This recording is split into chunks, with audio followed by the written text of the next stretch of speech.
Imaginez un peu, trouver le point exact où deux chemins se croisent juste avec des maths, c'est ça la magie des systèmes d'équations linéaires. Aujourd'hui, on va décortiquer cette compétence essentielle de l'algèbre pour transformer des énigmes qui semblent complexes en solutions claires et nettes. Voilà notre plan de match. D'abord, on va se demander, c'est quoi au juste une solution? Ensuite, on verra qu'il n'y a que 3 issues possibles, pas une de plus. Après ça, on sortira les outils, la méthode de substitution et celle d'élimination. Et pour finir, on mettra tout ça en pratique avec un vrai casse-tête. Alors, commençons par le commencement. L'idée la plus importante à retenir, c'est vraiment ça. Une solution, c'est un point. Un seul. C'est le X sur la carte au trésor, l'endroit précis que l'on cherche. Pour que ce soit bien clair, posons une question toute bête. Imaginez deux routes bien droites. Où est-ce qu'elles se croisent? Eh bien, c'est exactement cette idée-là qui est au cœur de tout ce qu'on va voir aujourd'hui. Graphiquement, c'est hyper visuel. Chaque équation, c'est une droite. Donc, résoudre le système, ça revient simplement à trouver les coordonnées de leur point d'intersection. C'est l'unique point dans tout l'univers qui appartient aux deux droites en même temps. Et en langage mathématique, ça se traduit comme ça. On cherche ce fameux couple, ce duo de valeurs x, y, qui marche pour les deux équations. Pas juste pour la première, pas juste pour la deuxième. Non, pour les deux, simultanément. C'est crucial. Allez, on avance. Quand on a deux droites dans un plan, il faut savoir qu'il n'y a que 3 scénarios possibles. Pas 4, pas 2, 3. C'est tout. C'est propre. C'est logique. Bon, le cas le plus courant, c'est celui-là. Deux droites qui se coupent en un seul et unique point. Et voilà, on a notre solution. Mais il arrive aussi qu'elles soient parallèles. Pensez à des rails de chemin de fer. Elles filent côte à côte, mais ne se toucheront jamais, au grand jamais. Là, évidemment, il n'y a aucune solution commune. Et puis, il y a le troisième cas, un peu plus spécial. Parfois, les deux équations, elles décrivent en fait la même droite. C'est comme si elles étaient l'une sur l'autre, parfaitement confondues. Et là, forcément, chaque point est une solution. On a donc une infinité de réponses. Ce tableau résume tout parfaitement. En fait, tout se joue sur la pente de la droite, son inclinaison. Si les pentes sont différentes, bim, elles se croiseront forcément une fois. Si les pentes sont les mêmes, alors là, 2 options. Soit elles sont parallèles, et donc 0 solution, soit elles sont confondues, et là, c'est une infinité de solutions. Ok, la théorie c'est bien beau, mais passons à la pratique. Premier outil dans notre caisse, la méthode de substitution. L'idée est juste géniale de simplicité. On va transformer une équation compliquée avec 2 inconnus en une équation toute simple avec une seule inconnue. Le processus est super logique, en 4 étapes. D'abord, on isole. Ensuite, on remplace. Après, on résout.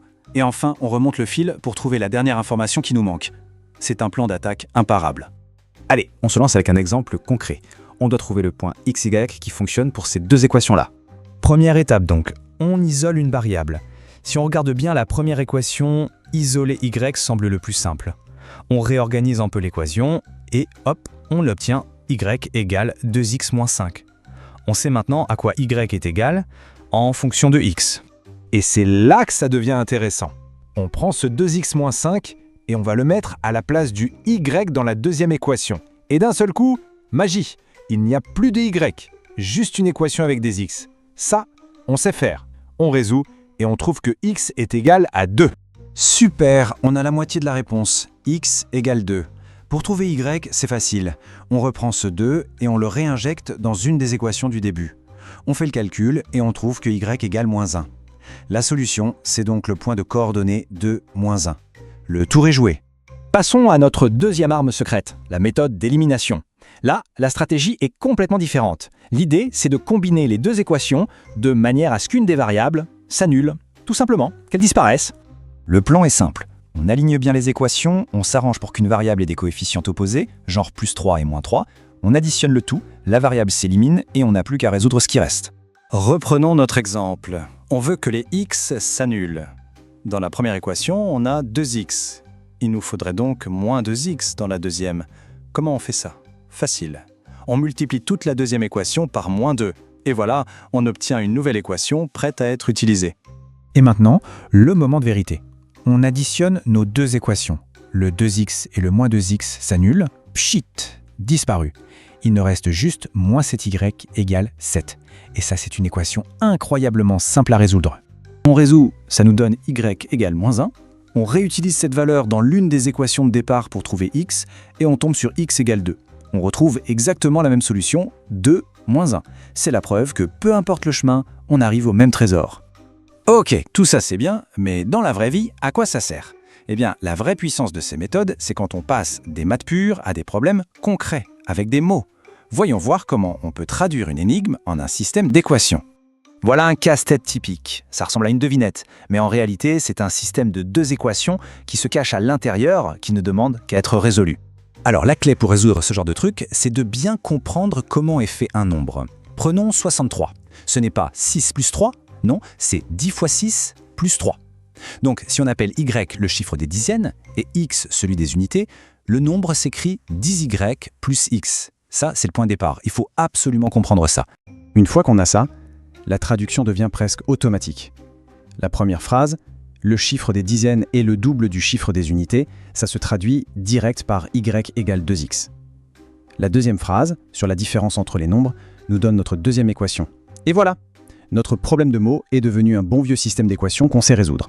Si on simplifie un peu la deuxième équation, on arrive à y moins x égale 3. On a donc notre système y égale 2x et y moins x égale 3.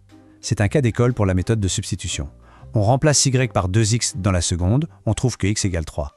Si x égale 3, alors y égale 6. Le chiffre des dizaines est 6, celui des unités 3. Le nombre mystère était donc 63. Élémentaire.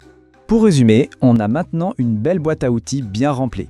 On a la méthode graphique pour voir la solution, on a la substitution pour isoler et remplacer, et on a l'élimination pour annuler et simplifier.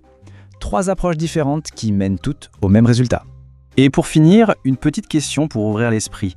On a vu comment trouver le point d'intersection de 2 droites sur une surface plane. Mais imaginez qu'on cherche le point unique où 3 plans se croisent dans l'espace, en 3D. C'est exactement ce qu'on fait en physique, en ingénierie ou même dans les jeux vidéo. Les principes qu'on a vus aujourd'hui sont la base de tout ça. La logique reste la même, même quand le problème devient plus complexe. C'est tout pour cette fois, merci.